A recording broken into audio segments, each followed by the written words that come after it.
প্রিয় নবম শ্রেণীর শিক্ষার্থীরা, সুপড়াশোনা করি চ্যানেলের পক্ষ থেকে তোমাদেরকে অনেক অনেক অভিনন্দন। আমরা আজকে তোমাদের গণিতের সুষম ও যৌগিক ঘনবস্তু পরিমাপ এই অধ্যায়ের 181 পৃষ্ঠার যে কোণক রয়েছে, এই বিষয়টা নিয়ে আলোচনা করব। তো আগের পার্টগুলো যারা দেখোনি, ভিডিও নিচে আমরা প্লে লিস্টের লিঙ্কগুলো দিয়ে দিই, সেখান থেকে দেখে নেবে। এখানে একটা একক কাজ দেওয়া হয়েছে, প্রত্যেকেই কাগজ কেটে একটি করে বৃত্ত তৈরি করো, অতঃপর নিজ নিজ বৃত্তের ব্যাসার্ধ নির্দেশ করো এবং সুতা বা স্কেল ব্যবহার করে ব্যাসার্ধ পরিমাপ করো। তোমরা ইতিমধ্যে বৃত্তের ব্যাসার্ধ ব্যবহার করে পরিধি এবং ক্ষেত্রফল নির্ণয় করা শিখেছো।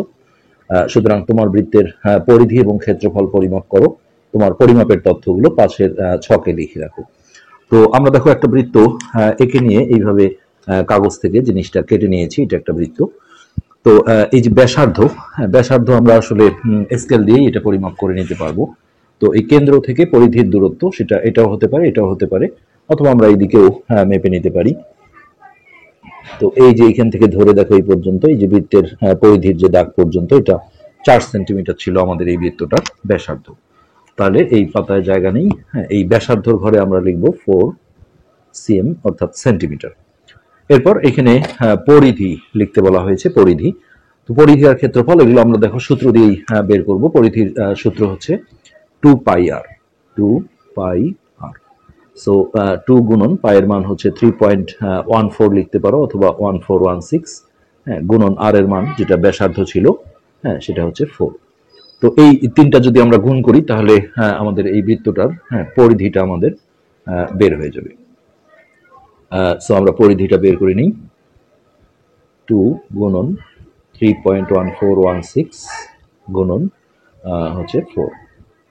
তো এইটা আমাদের আসছে 25.1328। আমরা পুরোটাই রাখছি, তাহলে সুবিধা হবে। 25.1328। এখানে আমরা দুই ঘরও লিখতে পারি দশমিকের পর। সেক্ষেত্রে তৃতীয় ঘরটা 5 থেকে 9-এর মধ্যে হলে আগের অঙ্কের সাথে 1 যোগ করে দিয়ে 14 করতে হয়, আর 5-এর চেয়ে ছোট হলে যা আছে তাই, সেক্ষেত্রে প্রায় লিখে দিতে হয়। তো আমরা আপাতত এইভাবেই রাখছি। আর এই তৃতীয় ঘরটা ছিল আমাদের ক্ষেত্রফলের। তো ক্ষেত্রফলের সূত্র হচ্ছে পাই আর স্কোয়ার, অর্থাৎ 3.1416 গুণন আর এর মান ছিল আমাদের 4, তাহলে 4 স্কোয়ার। তাহলে 4 স্কোয়ারে হচ্ছে আমাদের 16, তাহলে 16 গুণন 3.1416। তো এই হলো 16 গুণন 3.1416। এটা হচ্ছে আমাদের ক্ষেত্রফল 50.2656। এটা যদি আমরা দুই ঘর লিখতে চাই, তাহলে এখানে দেখো 5 আছে, তাহলে এই 26-এর জায়গায় 1 যোগ করে 27 করে প্রায় লিখতে হবে। তো আমরা আপাতত পুরোটাই লিখে দিলাম 50.2656। তো পরিধির একক কিন্তু এই ব্যাসার্ধের যা একক তাই থাকে, অর্থাৎ সেন্টিমিটার, আর ক্ষেত্রফল হলে এটাকে বর্গ সেন্টিমিটার লিখে দিতে হবে। ওকে, এবার তোমার বৃত্ত থেকে চিত্রের ন্যায় তোমার ইচ্ছে মতো একটি বৃত্তকলা কেটে নাও। আমরা বৃত্তকলা কিন্তু আগের পাঠে দেখিয়েছি। তোমার বৃত্তকলাটি চাপের দৈর্ঘ্য এবং বৃত্তকলার ক্ষেত্রফল পরিমাপ করো। তোমার পরিমাপের তথ্যগুলো এই ছকে বসাও। তো বৃত্তকলা হতে গেলে যেটা হয় সেটা হচ্ছে যে এই যে বৃত্তটা আছে দেখো, দুইটা ব্যাসার্ধ লাগে, এই যে দুইটা ব্যাসার্ধ লাগে আর একটা চাপ লাগে, এই যে চাপ। তো এই অংশটার নামই হচ্ছে বৃত্তকলা। তো আমরা এই বৃত্তকলাটা জাস্ট এইখান থেকে দেখো কেটে নিচ্ছি এইভাবে। বৃত্তকলাটা এখান থেকে আমরা কেটে নিলাম এইভাবে, ব্যাসার্ধ বরাবর জিনিসটা আমরা কেটে নিলাম। তো যে কোনো মাপে বলা হয়েছে, আমরা এই মাপে ধরো যে একটা বৃত্তকলা এখান থেকে কেটে নিলাম। খেয়াল করে দেখো, এখানে কিন্তু বৃত্তটার কেন্দ্র ছিল। তো এখন যেটা বলা হয়েছে আমরা সেইভাবে আস্তে আস্তে এটা আগাবো। তো এই বৃত্তকলাটা আমরা এখান থেকে কেটে নেওয়ার পরে এখন যেটা বলা হয়েছে তোমার বৃত্তকলাটির চাপের দৈর্ঘ্য। তাহলে বৃত্তকলার চাপের দৈর্ঘ্য হচ্ছে আমাদের এই যে এই অংশটা, চাপের দৈর্ঘ্য এবং বৃত্তকলার ক্ষেত্রফল পরিমাপ করো। তাহলে এই বৃত্তকলার আমাদের ক্ষেত্রফলটা পরিমাপ করতে বলা হয়েছে। তো বৃত্তকলার ক্ষেত্রফল আমরা কিন্তু আগের পার্টে দেখো সূত্র শিখেছিলাম, এই যে বৃত্তকলার ক্ষেত্রফল, এই সূত্রটা ইউজ করে আমরা বৃত্তকলার ক্ষেত্রফল বের করব। তার আগে আমরা চাপের দৈর্ঘ্য, এটাও আগের পার্টে আমরা এই যে বৃত্তচাপের দৈর্ঘ্য শিখেছি, এই সূত্রটা আমরা এখানে লিখি যে চাপ আর বৃত্তচাপ একই, চাপের দৈর্ঘ্য। তো এটা সূত্র ছিল আমাদের θ/360, এটা কোণ ডিগ্রি, গুণন হচ্ছে 2 পাই r। ওকে, এখন এইখানে আমাদের দেখতে হবে যে এটা কেন্দ্রে আসলে কত ডিগ্রি কোণ উৎপন্ন করেছে। এটা চাঁদা ব্যবহার করে আমাদের মেপে নিতে হবে। তো এটা আমি আগেই মেপেছি, এটা 45 ডিগ্রি কোণ আছে এখানে। হ্যাঁ, এই যে দেখো এই বিন্দুটা এখানে নিলাম আর এই রেখাটার সাথে মিলিয়ে নিলে এই যে 40 আর 50-এর মাঝখানে এই যে নিচের লেখাগুলো দেখতে হবে 45 ডিগ্রি। তাহলে আমাদের এখানে থিটার মান হচ্ছে 45 ডিগ্রি বাই হচ্ছে 360, হ্যাঁ, গুণন 2 পাই আর। তো এখানে আমরা 2 পাই আর এর মানটা কিন্তু আমাদের অলরেডি বের করাই আছে, যেটা এইখানে আমরা ব্যাসার্ধটা বের করলাম বৃত্তের পরিধি, সরি, হ্যাঁ, 2 পাই আর। তো এইখানে আমরা দেখো যে পরিধির মানটা লিখেছিলাম, এই যে এটা ছিল ব্যাসার্ধ, এটা হচ্ছে পরিধি। তো এটা হচ্ছে আমাদের 25.1328। এইটা আমরা যদি ক্যালকুলেশন করি, হ্যাঁ, তাহলে আমাদের চাপের দৈর্ঘ্যটা বের হয়ে যাবে। তো জাস্ট এই যে উপরের এই সংখ্যা দুটো গুণ করে এটা দিয়ে ভাগ করে দিতে হবে। সো আমরা 45 গুণন 25.1328 ইকুয়াল দিয়ে ভাগ হচ্ছে 360। তো এই মানটা আমরা নেব যে 3.1416। হ্যাঁ, এই মানটা হচ্ছে আমাদের চাপের দৈর্ঘ্য আসলে। তাহলে এইখানে আমরা দেখো বৃত্তচাপের যে দৈর্ঘ্য আছে, এই বৃত্তচাপের দৈর্ঘ্যের জায়গায় আমরা 3.1416 এটা বসাবো। বৃত্তচাপের দৈর্ঘ্য 3.1416। আর এই বৃত্তকলার ক্ষেত্রফল, হ্যাঁ, বৃত্তকলার যে ক্ষেত্রফল ছিল সেই সূত্রটা আমরা এখানে নেব যে বৃত্তকলার ক্ষেত্রফল। তো এটা সূত্র ছিল থিটা বাই 360 গুণন পাই আর স্কোয়ার। অর্থাৎ এখানে থিটার মান হচ্ছে আমাদের 45 ডিগ্রি বাই 360। তোমাদের ভিন্ন কোনো আসতে পারে, যা আসবে সেটাই বসাবে। আর এই পাই আর স্কোয়ার হচ্ছে বৃত্তটার ক্ষেত্রফল।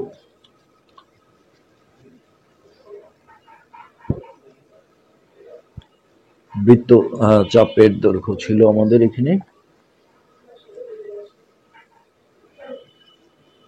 হ্যাঁ, এখন এখানে আমরা পাই আর স্কোয়ার বসাবো। তাহলে এই বৃত্তের ক্ষেত্রফলটাও কিন্তু আমাদের বের করাই ছিল, পাই আর স্কোয়ার, যেটা এই যে এই মানটা, এইটা হচ্ছে আমাদের বৃত্তের ক্ষেত্রফল ছিল পাই আর স্কোয়ার। তো এই পাই আর স্কোয়ারের মান ছিল আমাদের এইটা 50.26, 50.2656। তো এই দুটো গুণ করে আমরা 360 দিয়ে জাস্ট ভাগ করে নেব। সো 45 গুণন 50.2656 ইকুয়াল, হ্যাঁ, ভাগ হচ্ছে 360। তো 6.28 তো এই বৃত্তকলার ক্ষেত্রফলের জায়গায় আমরা এই মানটা বসাবো 6.2832। তো এটা হচ্ছে বর্গ সেন্টিমিটার যেহেতু ক্ষেত্রফল, আর বৃত্তচাপের দৈর্ঘ্যটা আমাদের সেন্টিমিটার এককে থাকবে। ওকে, এবার আমরা দেখো এখান থেকে এগিয়ে যাব। এখানে কি কি বলা হয়েছে আমরা দেখি। এবার বৃত্তকলার কেন্দ্রকে ঠিক রেখে নিচের চিত্রের ন্যায় গোলাকার করে মুড়িয়ে একটা ঝালমুড়ি খাওয়ার ঠোঙ্গা বা চোঙ্গাকৃতি বস্তু বানিয়ে ফেলো, বা কি চমৎকার কৌশল অবলম্বন করে তুমি নিত্য ব্যবহার্য একটা জিনিস তৈরি করে ফেললে। এটি কোন ধরনের বস্তু তুমি কি বলতে পারবে? এটি ত্রিমাত্রিক বস্তু, কেননা আমরা এখনই তৈরি করব। এটা দৈর্ঘ্য প্রস্থ উচ্চতা তিনটেই সৃষ্টি হয়ে যাবে। তার মানে একটা দ্বিমাত্রিক বৃত্তের কাগজ, বৃত্তটা কিন্তু দ্বিমাত্রিক ছিল, কেটে তুমি ত্রিমাত্রিক একটা বস্তু বানিয়ে ফেললে। তুমি কি ত্রিমাত্রিক বস্তুটির নাম বলতে পারো? দেখো তো এই ধরনের বস্তুর মতো আইসক্রিমের কথা তোমার মনে পড়ে কিনা। আমরা কোন আইসক্রিম খেতে অভ্যস্ত? এই যে যখনই আমি মুড়াবো এই বৃত্তকলাটা, তখন কিন্তু এরকম কোন আইসক্রিমের মতো হবে। তো ওই আইসক্রিমকে কোন আইসক্রিম বলে থাকি। তুমি কাগজ কেটে যে ত্রিমাত্রিক বস্তুটি বানিয়েছো তার নাম হচ্ছে কোনক। তো এই এখন এটাকে জাস্ট আমরা, এইটা কিন্তু আমাদের দেখো এই যে এই বৃত্তে থাকা অবস্থায় এইটা কিন্তু বৃত্তর কেন্দ্র ছিল। তো এখানে যেটা বলা হয়েছে যে বৃত্তাকার কেন্দ্রকে ঠিক রেখে নিচের চিত্রের ন্যায় গোলাকার করে মুড়িয়ে, হ্যাঁ, এই জাস্ট আমি যদি এইভাবে দেখো কেন্দ্রকে ঠিক রেখে, হ্যাঁ, জিনিসটা যদি এইভাবে মুড়িয়ে নেই, এই যে কেন্দ্রকে ঠিক রেখে এইভাবে যদি একটু জিনিসটাকে মুড়িয়ে নেই, এই যে আসলে জিনিসটা ছোট হয়ে গেছে, বেশি বড় করলে আবার ক্যামেরায় দেখানো সম্ভব হয় না। এইভাবে যদি একটু গোল করে মুড়িয়ে নাও তোমরা, তোমরা নিশ্চয়ই পারবে এটা। তাহলে এই জিনিসটাকে দেখো, এই যে কোন আইসক্রিমের মতো হয়ে গেছে, এটাকে আমরা বলছি হ্যাঁ কোনক। কোনক এটা ছিল বৃত্তের কেন্দ্র, হ্যাঁ, যেটা এখন এই কোনকের দেখো শীর্ষবিন্দু হয়ে গেছে, এই যে দেখো। তো এইরকম একটা কোনক আমাদের এখানে তৈরি হয়ে গেল। ওকে, মানে একটু বড় করে সাইজ করলে জিনিসটা বোঝাতে সুবিধা হতো। এই যে হয়ে গেছে, এটাই হচ্ছে আমাদের সেই কোনক। নিচের দিকে দেখো একটা বৃত্ত আছে, এই যে, আর এই জিনিসটাকে বলা হয় বক্রতল, এই যে পুরোটা। তো যাই হোক, আমরা আগাই। কোনক, কোনক হলো একটি শীর্ষ থেকে বক্রাকার তল নিয়ে বৃত্তাকার ভূমির উপর গঠিত একটি ঘনবস্তু। এই যে এটা হচ্ছে শীর্ষ, হ্যাঁ, আর এটা হচ্ছে বক্রাকার তল, যেহেতু বাঁকা এটা ভূমির উপর। এই ভূমির উপর দেখো এই যে নিচে একটা বৃত্ত থাকে, এটা হচ্ছে ভূমি। এইভাবে যদি আমরা বসাই তাহলে ভূমির উপর এই যে এই জায়গাটা কিন্তু একটা এই যে গোল করলে দেখো এটা একটা বৃত্তাকার হয়ে গেছে। এটাই হচ্ছে এই পুরো জিনিসটার নাম হচ্ছে কোনক, যেটা দেখো কোন আইসক্রিমের মতোই দেখতে। আচ্ছা, বৃত্তকলাটি কোনক আকৃতি ধারণ করার ফলে বৃত্তকলার কেন্দ্র বিন্দুটি কোনকের শীর্ষ বিন্দুতে পরিণত হয়েছে। এটা কিন্তু আমাদের বৃত্তের কেন্দ্র ছিল যখন বৃত্তের মধ্যে ছিল, এটা এখন আমাদের এই কোনকের শীর্ষবিন্দু অর্থাৎ মাথার উপরের বিন্দু হয়ে গেছে। এবার শীর্ষবিন্দু থেকে কোনকের নিচ পর্যন্ত অর্থাৎ তীর চিহ্ন দূরত্ব পরিমাপ করো, এই যে এই অংশটা পরিমাপ করতে বলা হয়েছিল। তো এইটা একটু খেয়াল করে দেখো যে এই যে শীর্ষবিন্দু থেকে এই পর্যন্ত আমি যে দূরত্ব, এটা আসলে কোথায় ছিল আমার বৃত্তে থাকা অবস্থায়। দেখো খেয়াল করে, এই যে এইখানে জিনিসটা ছিল, এখান থেকে কিন্তু আমরা কেটে নিয়েছি। তো এই অংশটা কিন্তু বৃত্তের কি ব্যাসার্ধ ছিল, যেটা আমরা 4 সেন্টিমিটার মেপে নিয়েছিলাম। তো সেক্ষেত্রে এখানে আমরা আর পরিমাপ করার প্রয়োজন নেই, বা স্কেল দিয়ে তোমরা এটা মাপো যদি এই পাশটা অথবা এই পাশটা, এটা 4 সেন্টিমিটারই আসবে। তো বৃত্তকলার ব্যাসার্ধ, হ্যাঁ, তাহলে এখানে বলা হয়েছে এবার শীর্ষবিন্দু থেকে কোনকের নিচ পর্যন্ত, অর্থাৎ এই যে শীর্ষবিন্দু থেকে কোনকের নিচ পর্যন্ত এই অংশটা দূরত্ব মাপতে বলা হয়েছে। তো চিহ্নিত অংশটা কোনকের এই দূরত্বকে হেলানো উচ্চতা বা হেলানো তলের দৈর্ঘ্য বলা হয়। এই যে এই অংশটা অথবা সেটা এই অংশটা হতে পারে, এটা হচ্ছে কোনকের হেলানো তলের দৈর্ঘ্য। তো এইটা হেলানো তলের যদি দৈর্ঘ্য হয়, হ্যাঁ, সেই হেলানো তলের দৈর্ঘ্যটা কিন্তু হচ্ছে এই যে আমি যখন এরকম কোনক তৈরি করলাম এরকম করে, তো এই যে এটাই হচ্ছে শীর্ষবিন্দু থেকে এই নিচ পর্যন্ত এই দূরত্বটা, এটা কিন্তু আমার বৃত্তটার ব্যাসার্ধ ছিল। সো সেই ব্যাসার্ধটা আমাদের কত ছিল, প্রথমে আমরা মেপে নিয়েছিলাম 4 সেন্টিমিটার।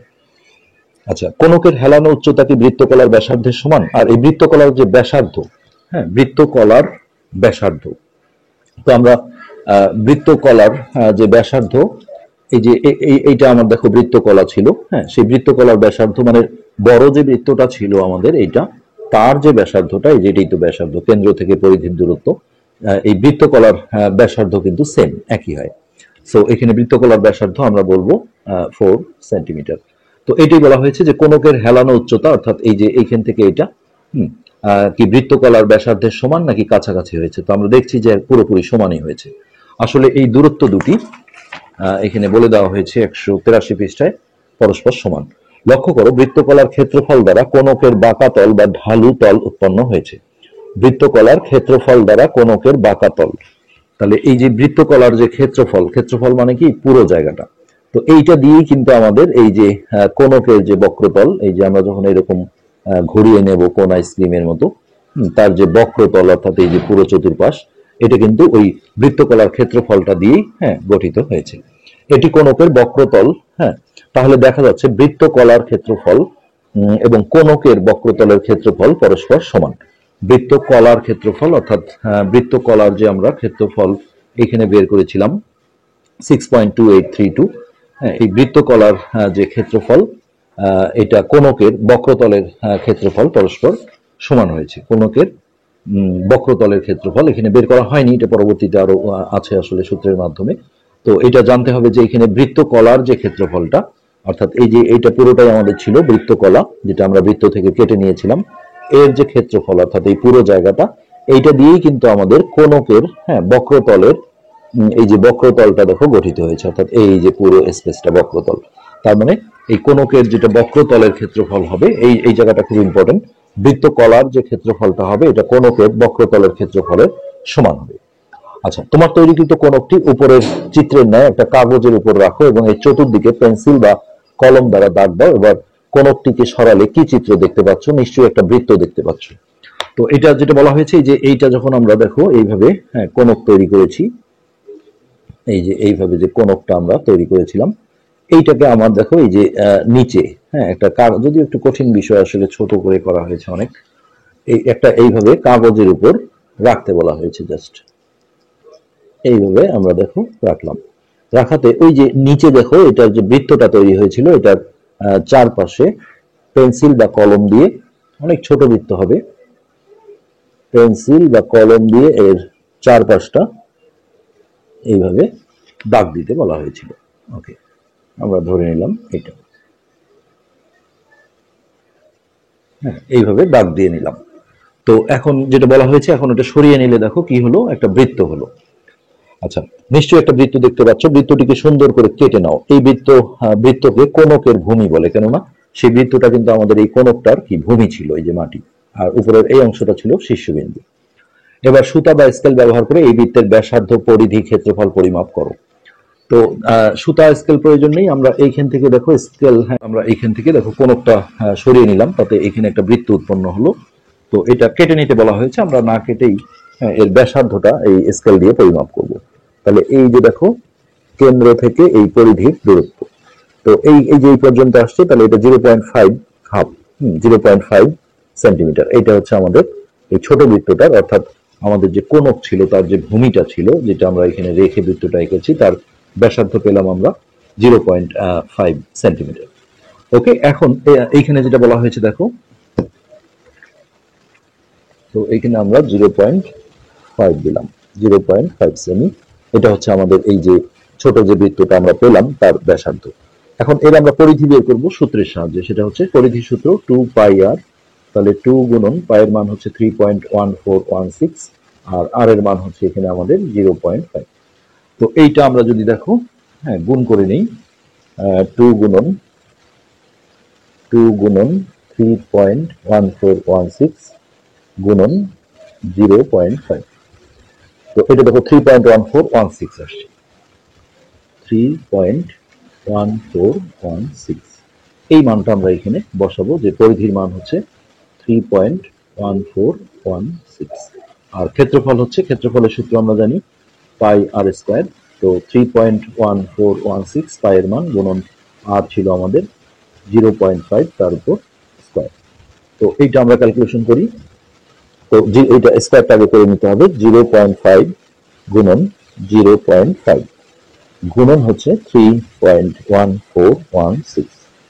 ওকে, তো এটা হচ্ছে 0.7854, 0.7854 এত বর্গ সেন্টিমিটার, আর পরিধির এককটা সেন্টিমিটারই থাকবে। বাস, ওকে হয়ে গেল। এখন দেখো এখানে যেটা বলা হয়েছে, তুমি পরিধির যে পরিমাপ পেলে এই যেটা, তা বৃত্তকলার চাপের দৈর্ঘ্যের সাথে তুলনা করো। এই যে আমরা আগে দেখো বৃত্তচাপের যে দৈর্ঘ্য বের করেছিলাম, এটি বলা হচ্ছে এই যে বৃত্তকলার চাপের দৈর্ঘ্য। তো এই যে এই বৃত্তকলাটার চাপ ছিল এটা, এই চাপের দৈর্ঘ্য আমরা কিন্তু বের করেছিলাম। সেই চাপের দৈর্ঘ্য দেখো এই যে 3.1416 সেন্টিমিটার ছিল। এটা অবিকল পুরোপুরি, দশমিকের ক্ষেত্রে একটু কম বেশি হতে পারে, কিন্তু পুরোটাই দেখো একই সমান আসছে। এই যে বৃত্তকলার চাপের দৈর্ঘ্যের সাথে তুলনা করো এই ছোট বৃত্তটার পরিধি। তো লক্ষ্য করো দৈর্ঘ্য দুটির পরিমাপ প্রায় কাছাকাছি, দশমিকের কারণে একটু কম বেশি হতে পারে, সেই জন্য বলেছে, কিন্তু আসলে আমাদের ক্ষেত্রে দেখা যায় যে সমানই আসছে। একটু কম বেশি হলে এটা ধরে নিতে হবে যে সমান, আসলে পরিমাপ দুটি পরস্পর সমান। তো এটা কেন হচ্ছে দেখো, যে এই যে আমাদের বৃত্তচাপের এই বৃত্তকলার যে বৃত্তচাপের দৈর্ঘ্য ছিল, এই জিনিসটা যখন আমি মুড়িয়ে এটাকে কোণক বানিয়েছিলাম, তখন ওই নিচের অংশটা দিয়েই দেখো এই নিচের ছোট বৃত্তটা তৈরি হয়েছে, তার পরিধি মানেই তো আসলে এই গোলাকার ক্ষেত্রটা, এই জন্যই মাপ দুটো কিন্তু সমান হবে। আচ্ছা, তাহলে আমরা পরীক্ষামূলকভাবে সমতা বা সমান যে পরিমাপগুলো পেলাম সেগুলোকে একত্রে লিখলে দাঁড়ায় বৃত্তকলার যে ব্যাসার্ধ, বৃত্তকলার যে ব্যাসার্ধ, এটা কোণকের হেলানো উচ্চতা, যেটা আমরা অপর পৃষ্ঠায় কিন্তু অলরেডি করে ফেলেছিলাম, যে বৃত্তকলার যেটা ব্যাসার্ধ, এই যে এখানে দেখো বৃত্তকলার যেটা ব্যাসার্ধ সেটা কোণকের হেলানো তলের দৈর্ঘ্যের সমান হবে, কেননা এই বৃত্তকলার ব্যাসার্ধটা দিয়েই কোণকের হেলানো তলের উচ্চতাটা গঠিত হয়েছিল। কিভাবে দেখো, এই যে বৃত্তকলার ব্যাসার্ধ হচ্ছে এই যে এই অংশটা, এটা। তো এইটা আমরা যখন কোণক তৈরি করেছিলাম এইভাবে, তো এইটাই কিন্তু এই যে কোণকের হেলানো তলের উচ্চতা, এই কারণে এই মাপ দুটো সমান ছিল। এরপরে আরেকটা যেটা ছিল যে বৃত্তকলার ক্ষেত্রফল সমান কোণকের বক্রতলের ক্ষেত্রফল, এটা অবশ্য প্রমাণ হয়নি, এইখানে জাস্ট আলোচনা হয়েছিল, এটা পরবর্তী পার্টে আমরা দেখব। যে এই যে বৃত্তকলার যে ক্ষেত্রফল, ক্ষেত্রফল মানে হচ্ছে এই পুরো জায়গাটা, এই বৃত্তকলার ক্ষেত্রফল আর কোণকের বক্রতলের ক্ষেত্রফল, কেননা বৃত্তকলার ক্ষেত্রফল দিয়েই এই কোণকের দেখো এই যে বক্রতলটা, পুরো যে বাঁকা তলটা, এই তলটা গঠিত হয়েছে। তো এই মাপ দুটো কিন্তু সমান হবে। আর লাস্ট হচ্ছে যে বৃত্তকলার চাপের দৈর্ঘ্য আর কোণকের যে আমরা যে ছোট যে বৃত্তটা পেলাম এইভাবে কেটে, যে কাগজের উপর রেখে গোল করে যে বৃত্ত পেলাম, এটাকে বলা হচ্ছে কোণকের ভূমিবৃত্তের পরিধি, যেটা আমরা একটু আগে দেখলাম এই যে ছোট বৃত্ত যেটা এইখান থেকে করা হয়েছিল। তো এর যে পরিধি, এটা হচ্ছে বৃত্তকলার যে চাপের দৈর্ঘ্য এখানে আমরা বের করেছিলাম, এটা পুরোপুরি দেখো সমান আসছে। তো এইখান থেকে আমাদের এই থিওরিগুলো জানা হলো। তো আমরা এখন যেটা দেখবো সেটা হচ্ছে যে আমরা এই পার্টেই এটা করার চেষ্টা করব, আর একটু আগাবো আমরা এখন এই নিচের গাণিতিক সূত্র প্রতিপাদনের বিষয়টা দেখব। এবার আমরা এই অংশটা দেখব। এখানে বলা হয়েছে গাণিতিক সূত্র প্রতিপাদন।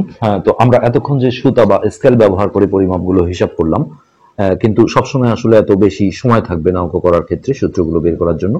আবার এভাবে পরিমাপ করলে হিসাবটা দেখা যায় যে অনেক সময় নিখুঁত হবে না, কিছু ভুল ত্রুটি থেকে যাবে।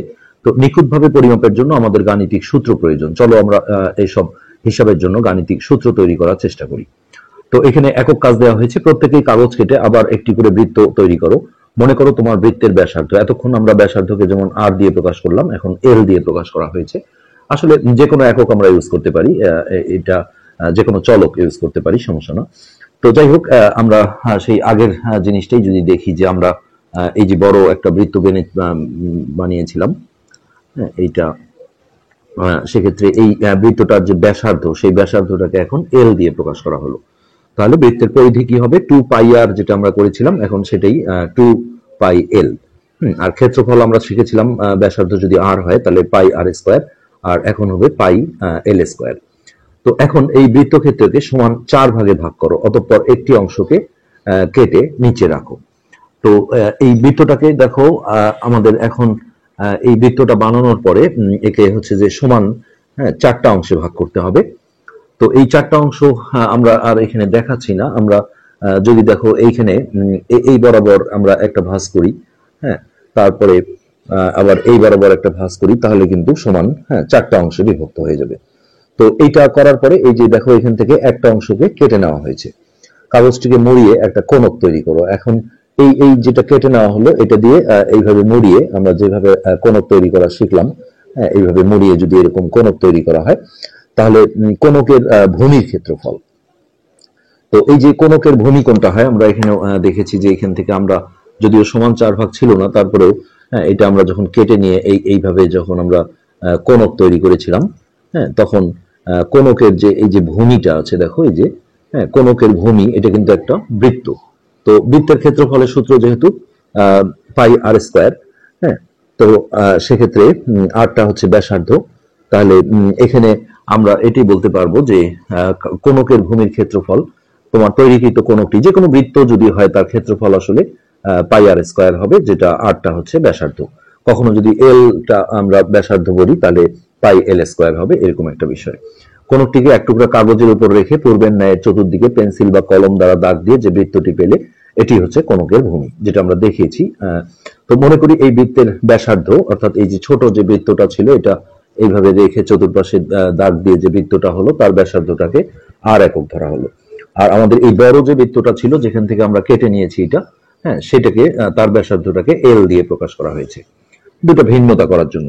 তাহলে কোণকের ভূমির ক্ষেত্রফল হবে πr² বর্গ একক। তো এই কোণকটার ভূমি যেহেতু বৃত্ত একটা ছিল, তাহলে বৃত্তের ক্ষেত্রফল আমরা জানি যে πr², যেখানে আরটা হচ্ছে তার ব্যাসার্ধ। এবার আসো কোণকের বক্রতলের ক্ষেত্রফল। তো এখন চলো আমরা কোণকের বক্রতলের ক্ষেত্রফল বের করি।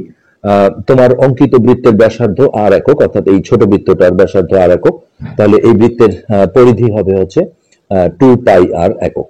বৃত্তের পরিধির সাথে বড় বৃত্তের পরিধির সম্পর্কটি কি তোমার মনে আছে?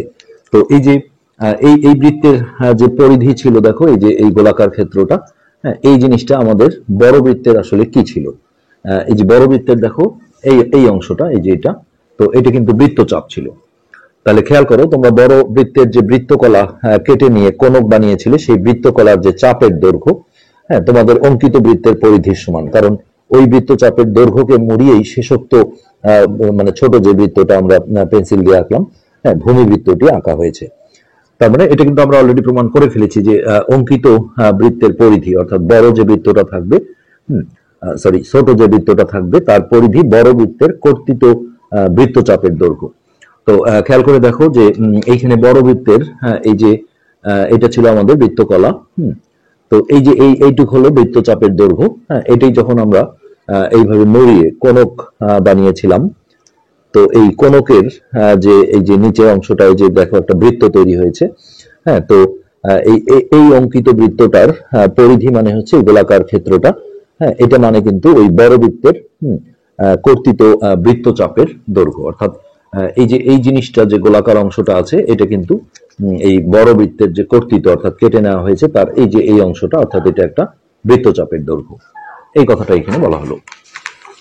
তো নেক্সট হচ্ছে যে আবার বড় বৃত্তের ব্যাসার্ধ, হ্যাঁ, এটা যদি এল হয়, তাহলে কোণকের হেলানো উচ্চতা, এটা কিন্তু আমরা অলরেডি আলোচনা করেছি যে এই বড় বৃত্তটার যেটা ব্যাসার্ধ হয়, দেখো এই যে এই অংশটা, কেন্দ্র থেকে পরিধির দূরত্ব, এটা হচ্ছে ব্যাসার্ধ, অথবা এই পাশটাও ধরা যায়।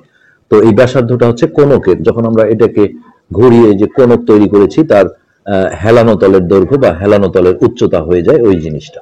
অর্থাৎ বড় বৃত্তের যেটা ব্যাসার্ধ, সেটা আমরা যে চলক দিয়েই ধরি না কেন, এটা কোণকের হচ্ছে হেলানো তলের উচ্চতা, হ্যাঁ, যেটা হচ্ছে ওই এল আর এল সমান। অঙ্কিত বৃত্তের পরিধি, তো ওই যে ছোট বৃত্তটা যেটা আছে, হ্যাঁ, 2 পাই আর একক হওয়ার কারণে বড় বৃত্তের কর্তৃত অংশের বৃত্তচাপের দৈর্ঘ্য তাহলে 2 পাই আর, যেহেতু এটা এই দুটো সমান হয়। তো এই যে নিচের যে বৃত্তটা, এইটার পরিধি যদি 2 পাই আর হয়, যেহেতু এর ব্যাসার্ধ আমরা আর ধরেছি, তাহলে এই ব্যাসার্ধটাই দেখো কর্তৃত এই যে বড় বৃত্তের কিন্তু এটা বৃত্তচাপ ছিল। এই যে কর্তৃত অংশ যেটা ছিল, এটা আমরা কেটে নিয়েছি তার বৃত্তচাপ। তাহলে এই ছোট বৃত্তটার অর্থাৎ এই কোণকের যে ভূমি বৃত্তটা ছিল, হ্যাঁ, এর যদি পরিধি 2 পাই আর হয়, তাহলে বড় বৃত্তের কর্তৃত অংশের বৃত্তচাপের দৈর্ঘ্য যেহেতু সমান, তাহলে এটাও 2 পাই আর হবে। তাছাড়া এই কর্তৃত বৃত্তকলার ক্ষেত্রফলই কোণকের বক্রতলের ক্ষেত্রফল, যেটা আমরা ইতিপূর্বে আলোচনা করেছি যে এই বৃত্তকলা, এটা হচ্ছে বৃত্তকলা, হ্যাঁ, তার যে ক্ষেত্রফল, অর্থাৎ এই যে স্পেসটা, এটাই হলো ক্ষেত্রফল। তো এই বৃত্তকলার ক্ষেত্রফল কোণকের, যখন আমরা এটা ঘুরিয়ে পেঁচিয়ে দেখো কোণক বানিয়েছি, তো ওই জিনিসটা দিয়েই কিন্তু এই যে বক্রতলটা, এই যে বক্রতলটা তৈরি হয়েছে। তো সেক্ষেত্রে আমরা এটা বলতে পারি যে কর্তৃত বৃত্তকলার ক্ষেত্রফলই কোণকের বক্রতলের ক্ষেত্রফল, কারণ কর্তৃত বৃত্তকলাকে মুড়িয়েই, হ্যাঁ, কোণকটি তৈরি করা হয়েছে। তাহলে আমাদের এই বৃত্তকলার ক্ষেত্রফল বের করতে পারলেই কোণকের বক্রতলের ক্ষেত্রফল বের হয়ে যাবে। আমরা যদি বৃত্তকলার, হ্যাঁ, ক্ষেত্রফলটা বের করি, আমরা সূত্র শিখেছি অলরেডি, তো সেইটার যে ক্ষেত্রফল, হ্যাঁ, তো সেটাই কিন্তু এই কোণকের বক্রতলের ক্ষেত্রফল হয়ে যাবে, যেহেতু ওই স্পেসটা দিয়ে এই বক্রতলটা তৈরি হয়। তো এটা বের করার দেখো 3টা পদ্ধতি এখানে আলোচনা করা হয়েছে। তার মধ্যে এখানে আছে প্রথম পদ্ধতি। ইতিমধ্যে আমাদের কাছে যে তথ্য আছে তা হলো বড় বৃত্তের পরিধি 2 পাই এল এবং ক্ষেত্রফল হচ্ছে পাই এল স্কয়ার বর্গ একক। তো বড় বৃত্তের পরিধিকে বৃত্তচাপ ধরে আমরা লিখতে পারি বড় বৃত্তের পরিধিকে হচ্ছে যে বৃত্তচাপ। বড় বৃত্তের যে আমাদের পরিধি ছিল, বড় বৃত্তের পরিধিকে বৃত্তচাপ ধরে আমরা লিখতে পারি বৃত্তচাপ 2 পাই এল একক হলে ক্ষেত্রফল হবে পাই এল স্কয়ার। তাহলে বৃত্তচাপ, এই জায়গাটা দেখো, বিষয়টা যেটা বলা হয়েছে যে বৃত্তচাপ 2 পাই এল, মানে বিষয়টা হচ্ছে বড় বৃত্তের পরিধি হলো 2 পাই এল, তো এবং তার বড় বৃত্তটার ক্ষেত্রফল হচ্ছে পাই এল স্কয়ার। বড় বৃত্তের পরিধিকে বৃত্তচাপ ধরে আমরা লিখতে পারি, বিষয়টা কি দেখো, এই বড় বৃত্তের যে পরিধি আছে, এই যে বড় বৃত্তের পরিধি ছিল এই পুরো অংশটা, হ্যাঁ, তো তার বৃত্তচাপ, এটা পুরোটাকে আমরা যদি একটা বৃত্তচাপ কল্পনা করি, তাহলে বৃত্তচাপ 2 পাই এল একক হলে তার ক্ষেত্রফল হবে বড় বৃত্তের ক্ষেত্রফল পাই এল স্কয়ার।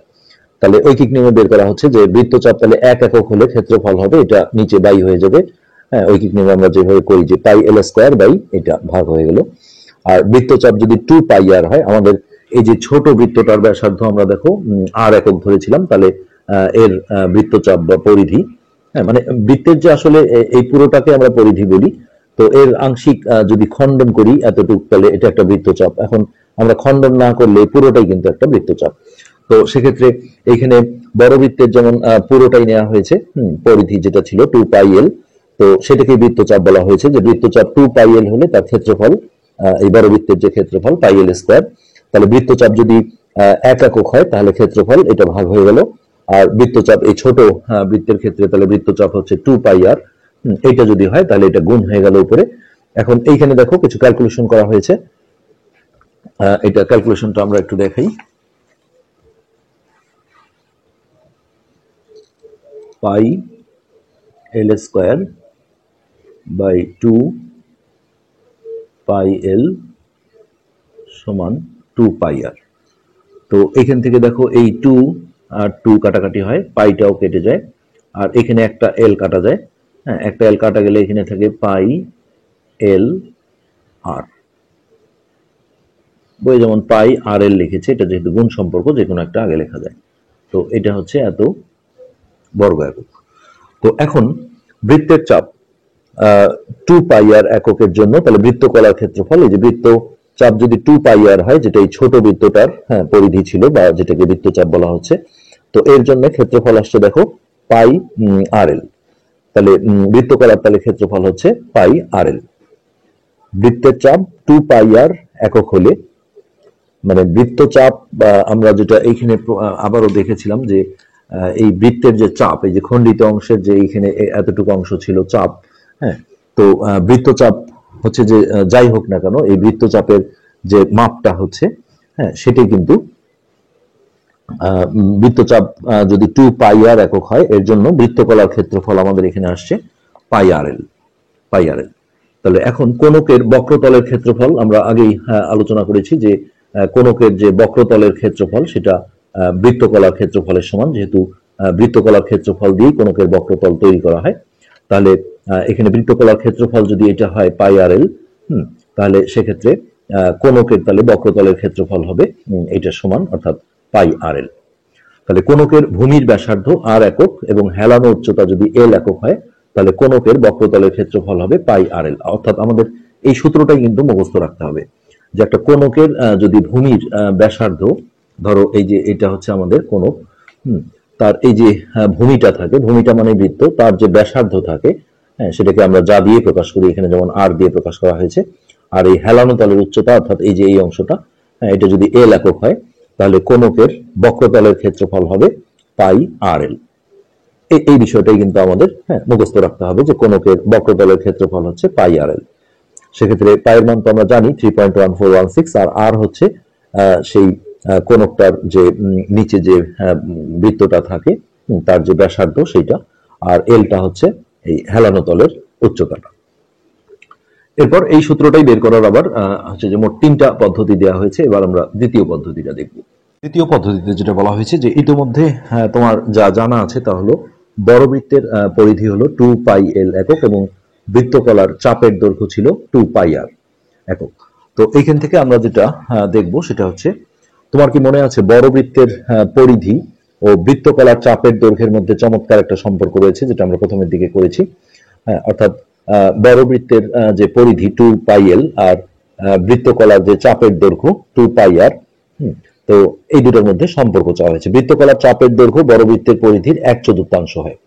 তো এটা যেহেতু আমরা 4 ভাগ করে সমান 4 ভাগ করে মনে করে যে এটা কেটে নিয়েছি, তাহলে বৃত্তকলার চাপের দৈর্ঘ্য এটা হচ্ছে আমাদের বৃত্তকলা, তার যে এই যে চাপের দৈর্ঘ্যটা আছে, যেহেতু এর ব্যাসার্ধ হচ্ছে যে আমরা যদি আর ধরি, তাহলে চাপের দৈর্ঘ্য হচ্ছে 2πr।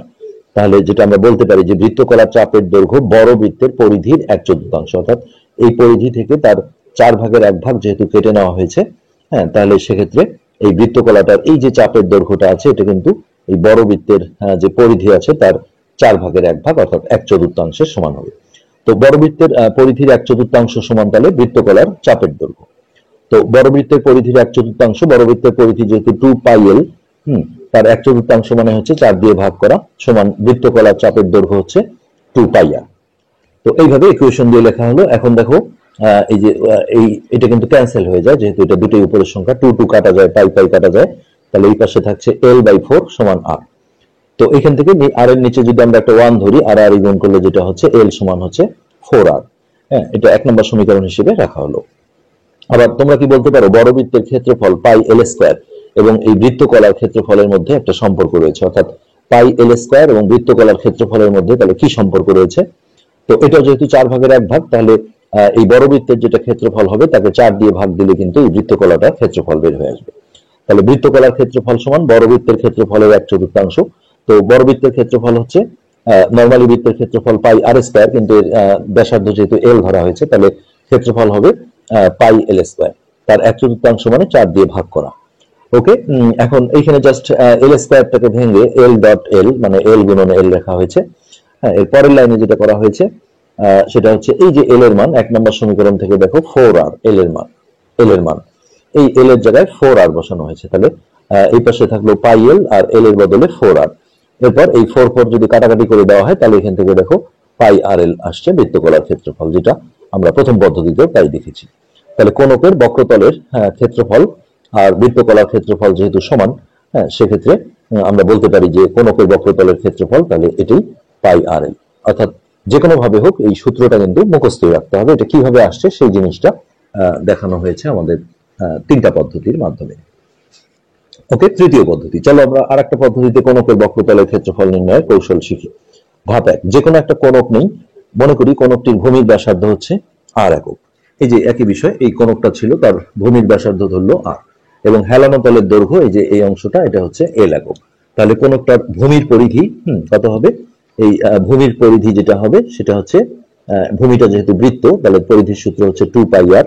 তাহলে এই 2 পাই আর একক হচ্ছে তার ভূমির পরিধি। ওকে, নেক্সট হচ্ছে ধাপ 2, কোনকটিকে চিত্রের ন্যায় যত্ন সহকারে কেটে ফেলো এবং কাগজের উপর বা ভূমিতে টান করে রেখে দাও। খেয়াল করে দেখতে পাবে যে কোনকের বক্রতল দ্বারা একটা বৃত্তকলা তৈরি হয়েছে। কোনকের বক্রতল দ্বারা, অর্থাৎ এই যে এইটা হচ্ছে বক্রতল। হ্যাঁ, কোনকের কি বলেছে, কোনকের বক্রতল দ্বারা একটা বৃত্তকলা, এই যে এটা যদি আমরা টান টান করে এইভাবে দিই, হ্যাঁ, তাহলে দেখো একটা বৃত্তকলা তৈরি হয়েছে। বৃত্তকলা মানে কি, দুইটা ব্যাসার্ধ থাকে আর একটা বৃত্তচাপ থাকে। তো যার কেন্দ্র কোনকের শীর্ষবিন্দু, এই যে এই কেন্দ্র, এটা ছিল কেন্দ্র। হ্যাঁ, এটা হচ্ছে এই কোনকটার কিন্তু উপরের শীর্ষবিন্দু ছিল। খেয়াল করলে দেখতে পাবে কোনকের বক্রতল দ্বারা একটা বৃত্তকলা তৈরি হয়েছে যার কেন্দ্র কোনকের শীর্ষবিন্দু। ব্যাসার্ধ কোনকের হেলানো তলের দৈর্ঘ্য। এই যে যেটা ব্যাসার্ধ ছিল, এই যে এইটা দেখো ব্যাসার্ধটা, হ্যাঁ সরি এটা না, এই যে এইটা ছিল ব্যাসার্ধ। এটা কিন্তু যখন আমরা কোনক বানাই তখন কিন্তু এটাই দেখো হেলানো তলের দৈর্ঘ্য হয়ে যায়, যেটা এল একক। এবং চাপের দৈর্ঘ্য কোনকের পরিধি 2 পাই আর একক। অর্থাৎ এই যে চাপটা যেটা আছে দেখো, এই যে এটা হচ্ছে চাপ বা বৃত্তচাপ। হ্যাঁ, এটা কিন্তু যখন আমরা এরকম করে কোনক বানাই তখন সেটাই কিন্তু বৃত্তটার পরিধি হয়ে যায়। তো পরিধি আমরা দেখলাম যে 2 পাই আর যেহেতু ধরেছি, অপর পৃষ্ঠে আমরা দেখলাম, তাহলে চাপের দৈর্ঘ্যটা হবে হ্যাঁ কোনকের পরিধি অর্থাৎ 2 পাই আর। তো স্কেল ব্যবহার করে বৃত্তকলাটির ব্যাসার্ধ পরিমাপ করো, অতঃপর বৃত্তকলার ক্ষেত্রফল নির্ণয় করে নিচের ছকটি পূরণ করো। তো এক্ষেত্রে আমরা এই জায়গাটায় এখন একটু কাজ করব। তো আমি যেহেতু এটা আসলে 4 ভাগের 1 ভাগ করে কাটিনি, যার কারণে আমরা পরিমাপটা করছি না। তোমরা সমান 4 ভাগ করে যখন কাটবে, জাস্ট এখানে বৃত্তকলাটার ব্যাসার্ধ মাপতে হবে, অর্থাৎ স্কেল দিয়ে এই যে এই অংশটা অথবা এই পাশের অংশটা যদি মাপো এটাই হবে ব্যাসার্ধ, সেটা এখানে বসাবে। আর বৃত্তকলার ক্ষেত্রফল এটা নরমালি পাই আর স্কয়ার, অর্থাৎ এই যে আর এর মান যেটা ব্যাসার্ধ বের হলো সেটা সূত্রে যদি প্রয়োগ করে দাও, পাই আর স্কয়ার, অর্থাৎ পাই এর মান 3.1416 আর এর মানটা যত আসবে তার উপরে স্কয়ার করে ক্যালকুলেশন করলে বৃত্তকলার ক্ষেত্রফলটা চলে আসবে। তো এই বৃত্তকলার ক্ষেত্রফলই কোনকের বক্রতলের ক্ষেত্রফল, কেননা বৃত্তকলার ক্ষেত্রফলটাই কিন্তু কোনকের বক্রতলের ক্ষেত্রফল, এটা বারবার বলা হচ্ছে। এখন এটা কিভাবে আসছে দেখো, কেন্দ্র এবং ব্যাসার্ধ এল একক ব্যবহার করে বৃত্তকলা সংশ্লিষ্ট বৃত্তটি একে সম্পূর্ণ করি। তাহলে অঙ্কিত বৃত্তের পরিধি 2 পাই এল একক এবং ক্ষেত্রফল হচ্ছে পাই এল স্কয়ার বর্গ একক। ধাপ 4, কোন বৃত্তচাপ দ্বারা বৃত্তকলার ক্ষেত্রফল এই বৃত্তচাপের সমানুপাতিক, অর্থাৎ বৃত্তচাপ যত বেশি হবে বড় হবে বৃত্তকলার ক্ষেত্রফল তত বড় হবে, বৃত্তচাপ যত ছোট হবে বৃত্তকলার ক্ষেত্রফল তত ছোট হবে। তো বৃত্তকলার ক্ষেত্রফল ভাগ হচ্ছে সম্পূর্ণ বৃত্তের ক্ষেত্রফল সমান হচ্ছে বৃত্তচাপের দৈর্ঘ্য ভাগ সম্পূর্ণ বৃত্তের দৈর্ঘ্য, যেটা পরিধি বলা হয়। তো এইখানে দেখো বৃত্তকলার ক্ষেত্রফলটা ঠিক থাকলো, আর সম্পূর্ণ বৃত্তের ক্ষেত্রফল হচ্ছে পাই এল স্কয়ার, যেহেতু এল ছিল আমাদের বড় বৃত্তটা ব্যাসার্ধ, আর এখানে বৃত্তচাপের দৈর্ঘ্য হচ্ছে 2 পাই আর যেটা পরিধি ছিল, সম্পূর্ণ বৃত্তের দৈর্ঘ্য পরিধি হচ্ছে বড় বৃত্তটা 2πl। তো বৃত্তকলার ক্ষেত্রফল সমান, এখন এটা ভাগ আছে ওই পাশে গিয়ে গুণ হয়ে গেল। এখন জাস্ট ক্যালকুলেশন, বৃত্তকলার ক্ষেত্রফল সমান এখানে 2 কাটা গেল, পাই পাই কাটা গেল, তারপরে বাকি যেটা থাকলো এখানে r/l, আর এখানে l স্কয়ারটাকে ভেঙে l গুণন l করা হলো। হ্যাঁ, তারপরে ওই যে এখানে দেখো এই যে এই l আর এখানকার একটা l যদি কাটা যায় তাহলে আবারও সেই বৃত্তকলার ক্ষেত্রফল সমান πrl আসছে। এই যে বৃত্তকলার ক্ষেত্রফল πrl বর্গ একক। আর এই বৃত্তকলার ক্ষেত্রফল মানেই কিন্তু যেটা বারবার বলা হচ্ছে যে কোণকের বক্রতলের ক্ষেত্রফল আর বৃত্তকলার ক্ষেত্রফল সমান, কেননা এটা দিয়ে এটা তৈরি হয়। সো কোণকের বক্রতলের ক্ষেত্রফল তাহলে πrl বর্গ একক। অতএব কোণকের ভূমির ব্যাসার্ধ যদি r একক হয় আর হেলানো তলের উচ্চতা যদি l একক হয় তাহলে কোণকের বক্রতলের ক্ষেত্রফল হবে πrl বর্গ একক। সোজা কথা, তোমাদের এই সূত্রটা কিন্তু মুখস্থ রাখতে হবে। এটা কিভাবে আসলো, এরকম তিনটা পদ্ধতিতে আসলে জিনিসটা দেখানো হলো। তো আজকের পাঠ আমরা এখানেই শেষ করছি, পরবর্তী পাঠ দেখার আমন্ত্রণ রইল। ধন্যবাদ।